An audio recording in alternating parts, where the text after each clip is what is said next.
Hi guys! Samahan niyo ako magluto ng quinoa chickpea. So ayan guys, ayan, pinadarin ko na yung chickpea. And then ang ingredients natin, sibuyas, laya, at saka bawang. At ito naman yung quinoa guys. Parang rice na rin yan siya. Nakakabusog. Masarap pala siya guys. 1 cup lang ang gagawin ko. Kasi marami na rin. Pag naluto na marami na siya. Ayan. Tapos hugasan ko yan. Bago ko ilagay sa ano. At ito naman, parsley. Ilagay natin to pag maluto na yung quinoa. So ayan, na-chop ko na siya. At ito naman, ay gawin na kaya pa-crispy natin. Lagyan natin ng asin, pamintang durog, at saka paprika.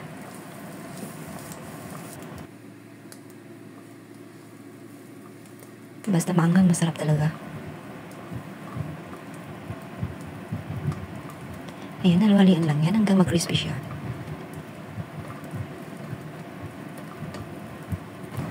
So ayan na guys, crispy na siya kasi decide na natin siya. Ayan, ayan. And then, lutuin natin yung ingredients niya. Sibuyas.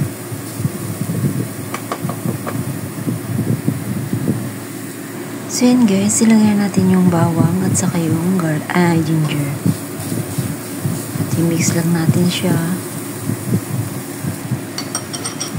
At lagyan natin ng tomato sauce or tomato paste. Then mix. At ilagay na natin din yung quinoa.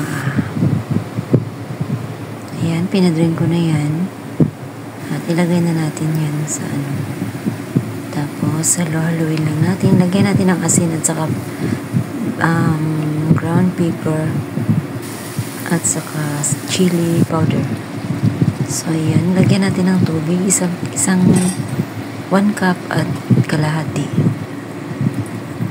Ayan. Pakuluin na. Anuhin lang natin. Halo-haloin na natin. Pagkatapos mahalo-halo, pakuluan lang natin yan ng 20 minutes. At check natin yung pasas niya, raisins. Ayan. At ayan na nga, luto na nga guys. Ilagay na natin yung raisins at saka parsley and chickpea. So, luto na yan siya.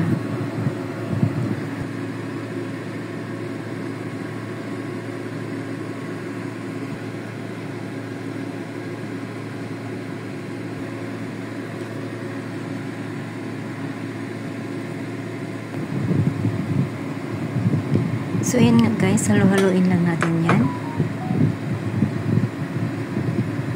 Halo-haloin hanggang mahalo at ayan, ready to serve na. Yan lang guys. Thank you for watching. Masarap siya guys.